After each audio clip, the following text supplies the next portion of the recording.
have come 12,000 miles. The ship has crossed the equator twice. Cape Town and Madagascar and Sumatra are far behind. Other ships join up, and we arrive at Yankee Station, off North Vietnam. The limited war we have come to fight is just over the horizon, in rice paddy and rainforest. In the weeks to come, the carrier will launch its aircraft against targets that melt into the jungle and take advantage of the weather.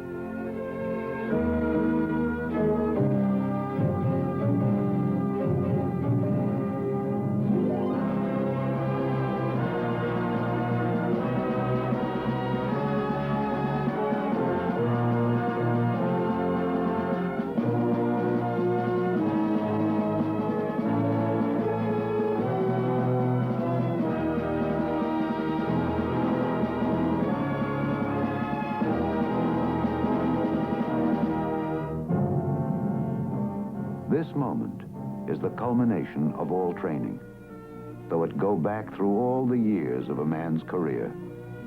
Back indeed to the primal education that qualified him to be here now, when ingenuity and courage count for as much as his airplane or its weapons or the odds on survival.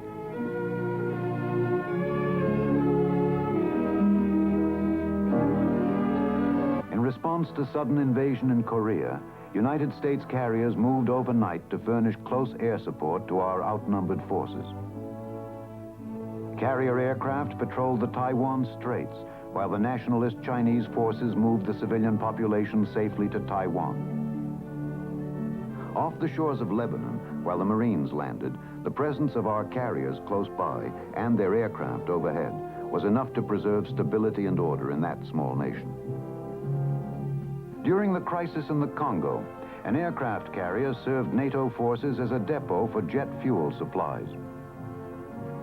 From various places on the global sea, the United States moved our naval forces into Cuban waters. Russians and Cubans, intent on establishing missile bases on our doorstep, sensed their purpose. A show of strength was sufficient to keep the peace. That should be no problem. I ought to be able to... And the greenies don't have anything. I can stick them in here or on the elevator. But that's a good place for that floater back there. One of them. Hangar flight. On this next respot, we're going to need 402, 310, and 408.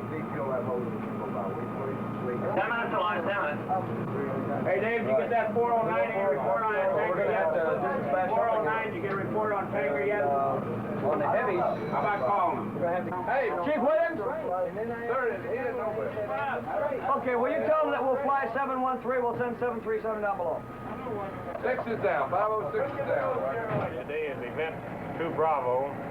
Our mission will be an escort and flak suppression of a coordinated attack composed of 4 A-6s and 8 A-4Ds. Now, some of the things that we should be ever mindful about in this escort is a good lookout doctrine. Make sure they have all the information on the board here. All right, now we'll get into the actual attack portion of the flight. We'll be proceeding into the target on a heading of 090. The briefing is anything but brief. There is a great deal of information to impart. Just one of 10 going on in ready rooms throughout the ship. Roll out and proceed on ahead, and this will be the airplane on which the others will rendezvous.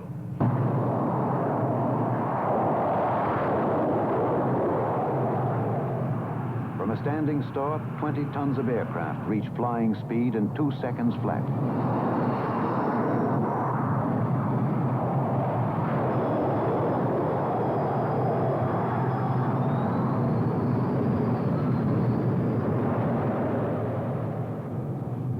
Every 30 seconds, another plane is sent aloft. 16 in quick succession.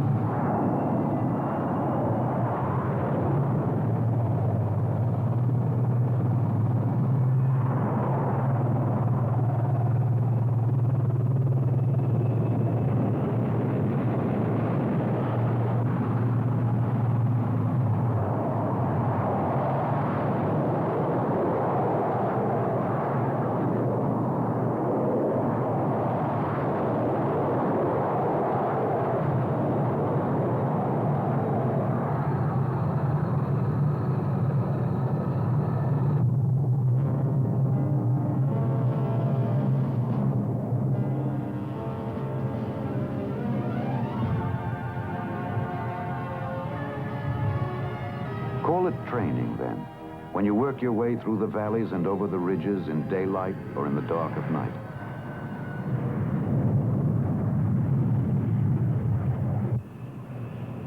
The Intruder will do this and find the target in all kinds of weather, for its radar system sees the terrain when the pilot cannot see it.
On your way to mountain and jungle, missile sites and anti-aircraft guns. A radar man in the carrier CIC tracks you all the way. Information reaches here from every part of the ship, and from the Hawkeye, whose radar monitors all aircraft en route to the target and serves as the carrier's early warning system.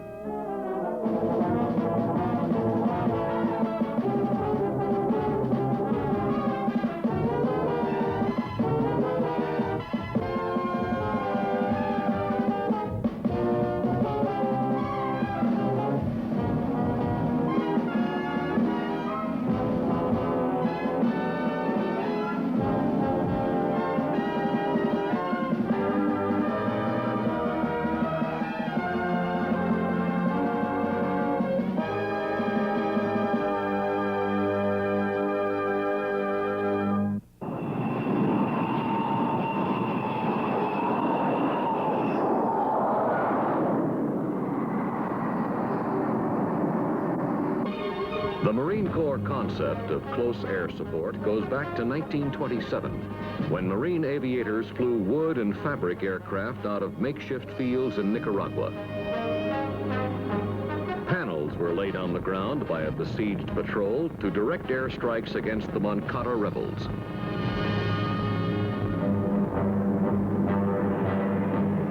When World War II started, the Marines were ready, and Marine aviation was ready to support them. Aluminum aircraft had replaced those of wood and fabric, and radios supplemented the use of lay-down panels. Despite these refinements, weather was still a factor. Pilots and ground troops alike required positive visual contact before weapons were released. Despite the restrictions of weather, Marine close air support made significant gains. In Guadalcanal and Bougainville, Marines first worked a rough rule of thumb for bomb size versus distance to the nearest friendly. 1 yard for every pound of bomb. 100-pound bombs? The nearest Marine should be no closer than 100 yards away. On On Mindanao in the Philippine Islands, units of Marine aviation provided close air support for elements of the Army and guerrilla ground forces. Frontline observers vectored aircraft directly to immediate targets.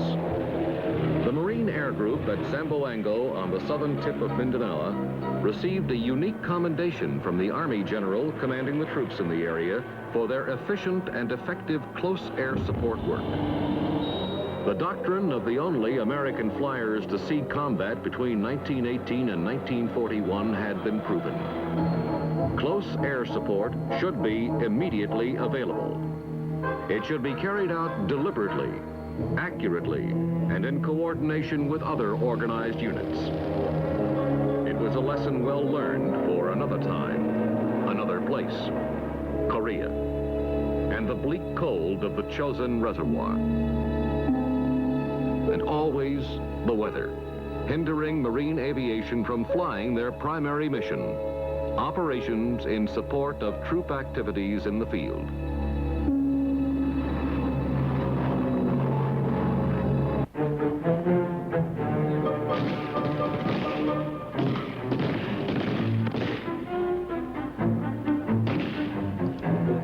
Ringneck 315, I've got a target bearing 090, range 1,200 yards from beacon. We're the only friendlies in the area. Over. Close air support. To the Marine Corps, it means one thing: the ability to support the man in the field, regardless of his location and tactical situation, and to provide this support in any and all kinds of weather. It means a network of communications and command channels so that the smallest unit operating in the field can get help when it needs it. Close air support that is delayed because of weather or poor communications is no air support at all. In the past, to get close air support in a situation of this kind would have required visual sighting and affirmative visual identification. In bad weather, close air support would have been ruled out, and other tactics would have had to be considered. Reinforcement from the ground, extraction by helicopter, or the Marine Patrol would have had to take fire until they could deal with it from the ground, or break off the engagement. Roger, rolling in hot with Delta 2s. I got your beacon. Today, weather is no longer a deterrent. The Marines in the Intruder will never visually sight the pinned-down patrol, but will use sophisticated electronic systems to line up their target and release their bombs with pinpoint accuracy while flying over the cloud cover. Bombs away, we've dropped 23. This is Ringneck 315. We have 5 left. Do you want another run?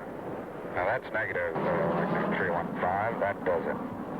Ringneck 315, you are cleared as frequency. Thanks much. A different time, a different place, a different type of war. This time, Southeast Asia. The Marines were involved. Their mission this time was to stop the infiltration of enemy troops into the south, to stem the flow of supplies and ammunition for those guerrilla forces already in the area, and to clear the area of hostile forces.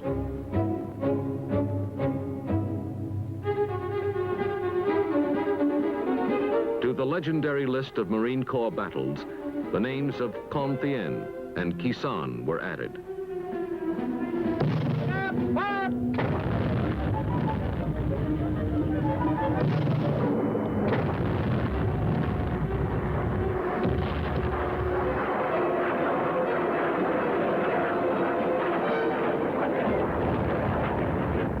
Quezon, where 300 sorties were flown daily, one sortie every 5 minutes.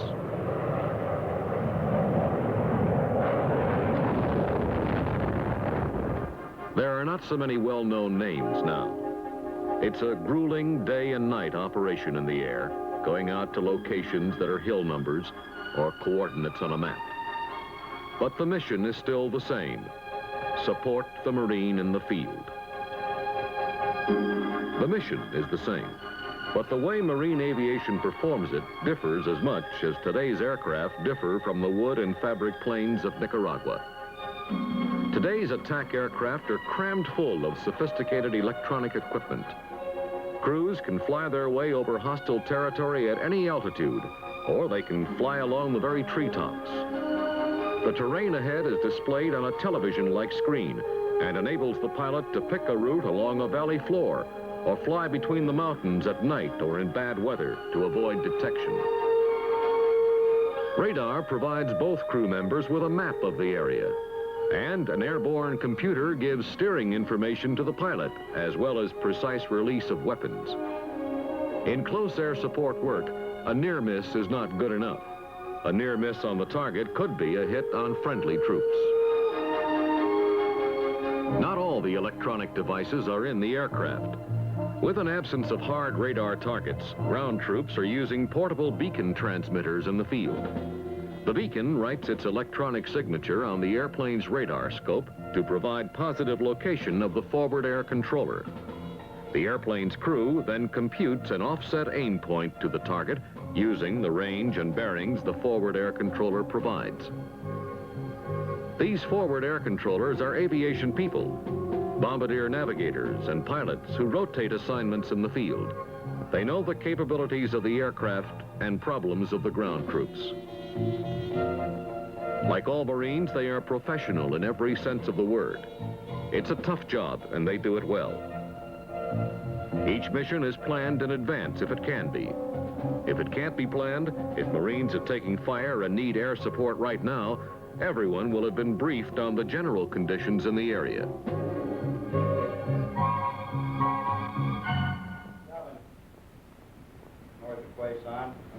It started here, 16:30 every afternoon, 7 days a week. The general briefing for missions. The room looks pretty plush for a Marine Air Group briefing, but they had been at Da Nang for a long time. More typical surroundings would be a Quonset hut, 2 tents lashed together, or an aircraft carrier briefing room if the support missions were being conducted from a carrier. Progress on over into 922. All day, requests for air support have been coming in from field units. Troops under fire get immediate reaction. Other requests are passed up the ladder for consolidation. In addition to the primary mission to support ground troops, there are tactical targets to be scheduled. There are armed reconnaissance missions to be made, looking for movers, enemy trucks moving along ill-defined trails. And there are photo recon missions for BDA, bomb damage assessment. Priorities are assigned. But if you're pinned down and taking fire, these will be diverted to assist. And all the flight crews will be familiar with the general conditions.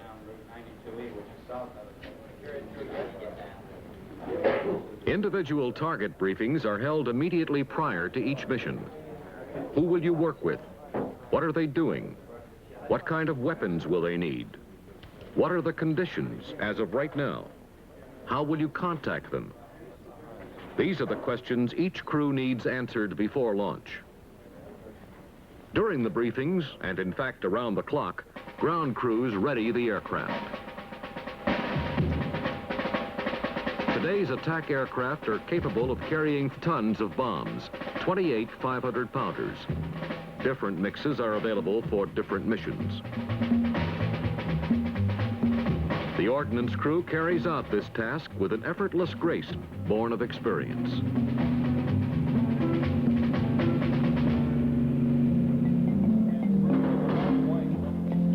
The flight crews of these attack aircraft, pilots and bombardier navigators, look young, but many of them have put in 20 or 30 missions a month.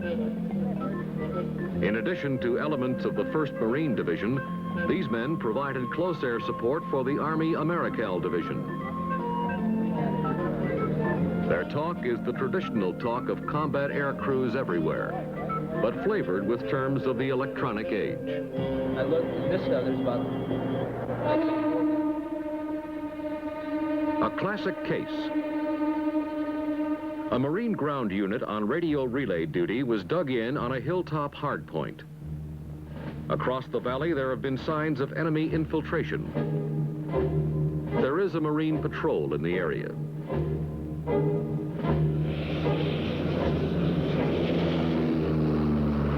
observation aircraft with an airborne forward controller has been working with 2 Phantom jets under the rapidly lowering cloud cover. The Phantoms have to stay low, keeping the ground in sight to observe the white phosphor marking rockets. When the weather closes in completely, they have to leave. This could have signaled the end of the air support, but it doesn't. The forward air controller on the ground has plotted the target coordinates and is prepared to direct an A-6 Intruder over the target. As the Phantoms are leaving, an Intruder crew is suiting up. There is much that has been done. There is still much to do.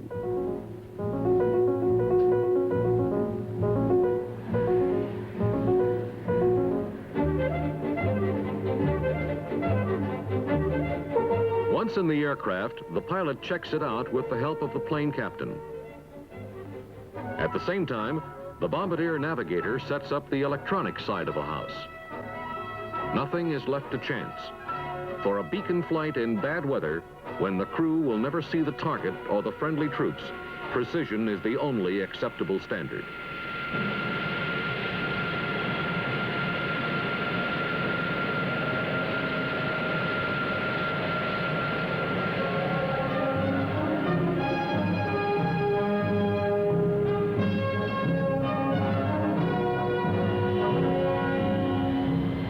With their sophisticated electronic equipment, this crew could fly the entire mission without looking out the canopy. Today, they might have to.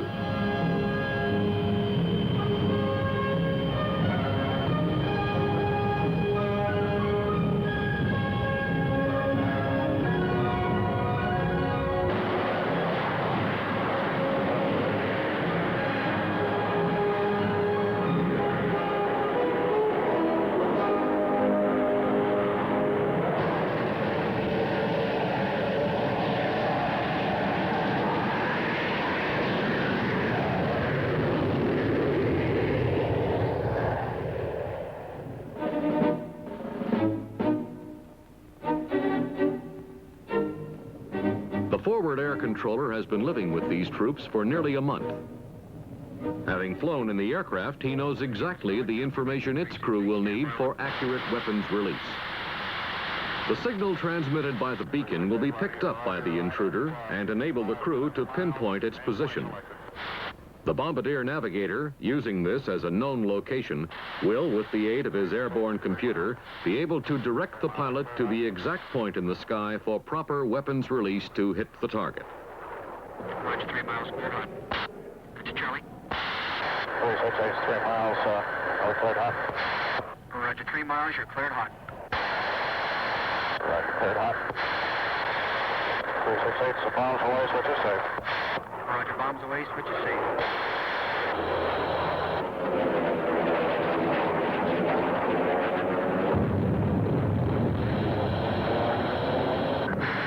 Roger, this was in support of 1st Marines. The pilots never saw the target, but they were able to support ground troops accurately while safely above the clouds well out of reach of small arms fire.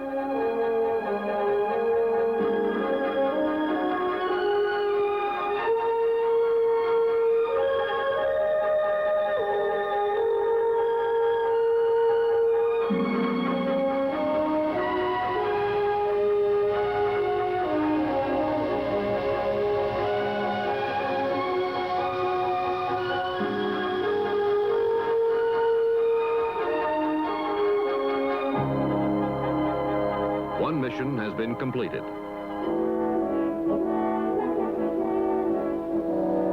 After refueling, the aircraft will be rearmed for the next one.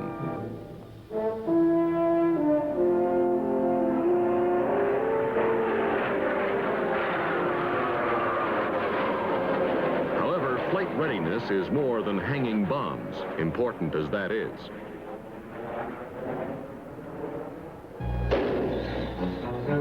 Landing gear is cycled.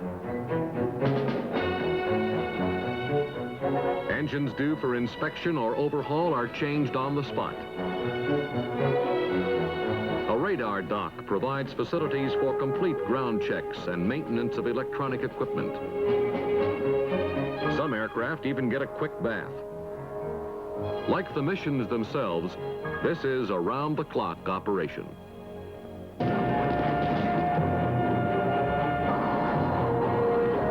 Another mission, this time out in the valley.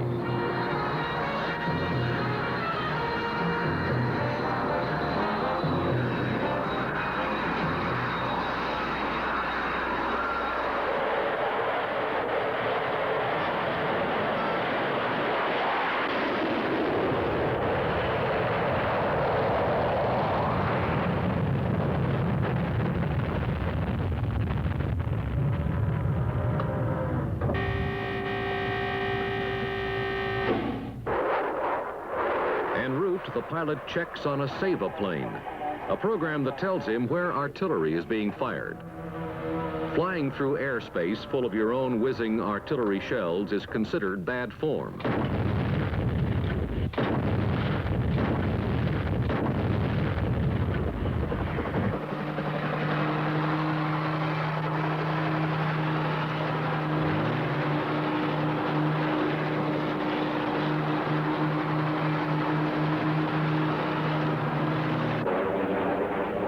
This pre-briefed mission is timed to be on station if the patrol needs air support.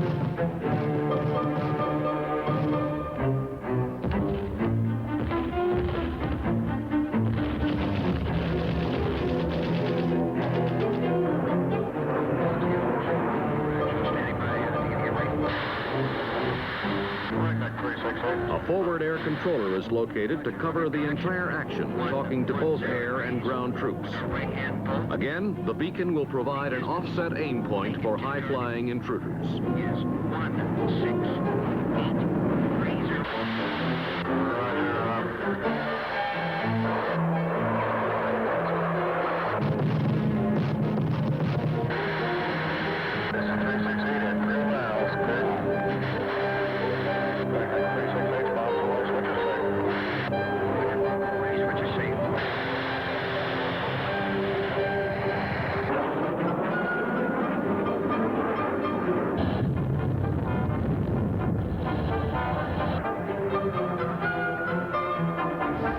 Another objective gained. Another mission accomplished. This windswept airfield is 200 miles at sea. 600 miles from the inland targets its aircraft have just destroyed. The presence of this attack aircraft carrier has been felt half a world away from the United States.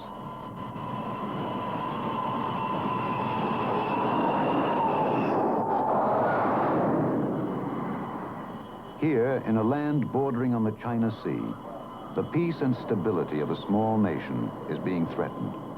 A place and a people our country is committed to defend because we are dedicated to the idea that peace is worth preserving.